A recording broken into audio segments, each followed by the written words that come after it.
Hey guys, welcome to another day cooking in the kitchen with us. Today we're going to be taking a beautiful piece of sashimi grade tuna and we're going to be treating that two different ways. One, a tartare with mango and avocado, and the other, a piece of seared tuna with some lentils that have bacon, tomato, and coriander. So stay tuned.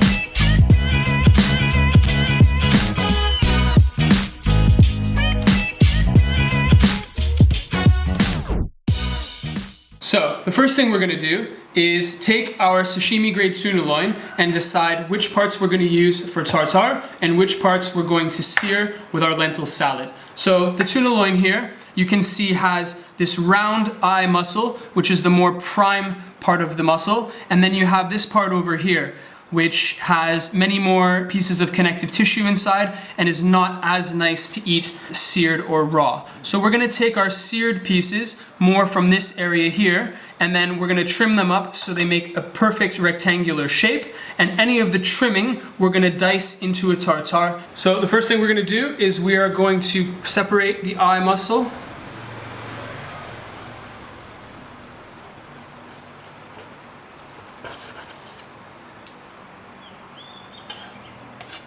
From the less tender piece.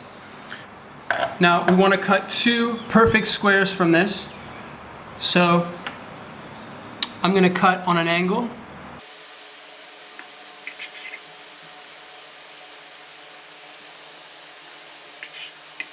So we have our two pieces for seared, and then this we're going to use for the tartare. For the tuna tartare, we're going to take the part of the eye muscle and we're going to dice that nice and fine.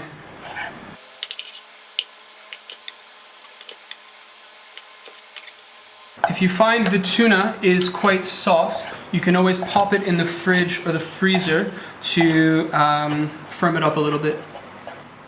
Now we're going to take this other part and we are going to break it down so that we can use it. Not really a fan of wasting in the kitchen. Sometimes you'll see in restaurants they will just get rid of this piece altogether because it is beautiful tuna, but it's hidden in between these rather thick layers of sinew. In general, tartares are a great way to use up trimmings that would otherwise be unpresentable in a restaurant or at home. So we're doing our part by making sure all of this tuna gets used.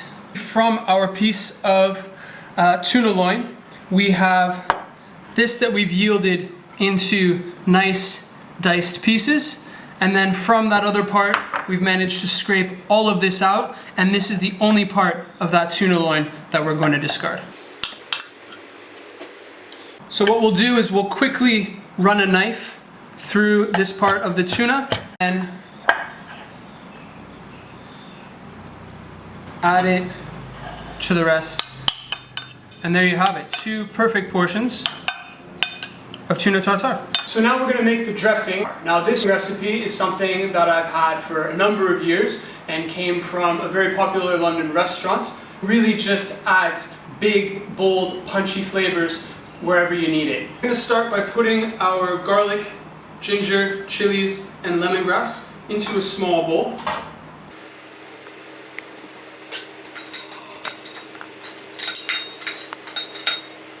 It's important that everything is very finely chopped.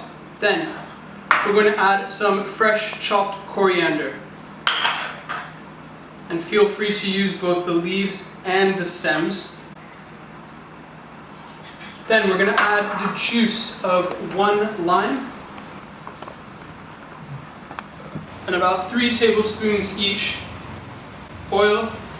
I'm using grapeseed oil and soy sauce. Mix everything together. We're going to let that sit in the fridge while we prepare the rest of the tartare. So because the Oriental dressing already brings lots of punch and lots of flavor to this tuna tartare, we're going to keep the garnish ingredients fairly simple. So we have these amazing mangoes that we found here in Thailand. So we will add some of the mango to the tuna. It's probably enough. Then we'll add 1 spoonful of our diced Thai shallots. And then our avocado.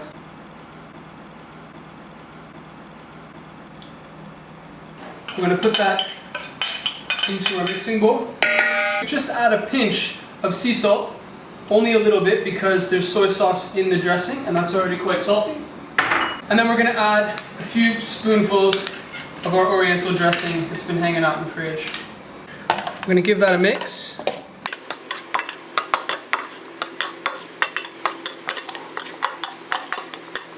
And of course, we always taste for seasoning. If you really want to go the extra mile, you can chill your bowls in the freezer ahead of time. Tartare is meant to be eaten super cold.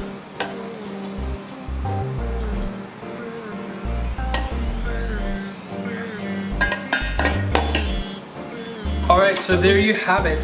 Tuna tartare, made with the otherwise wasted part of the tuna line.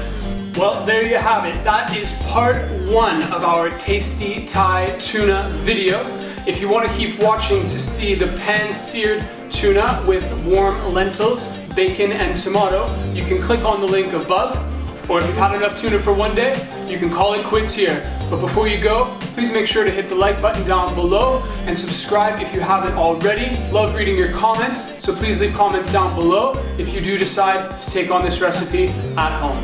Hope to see you joining us again here in the kitchen, cooking up something tasty and delicious. See ya!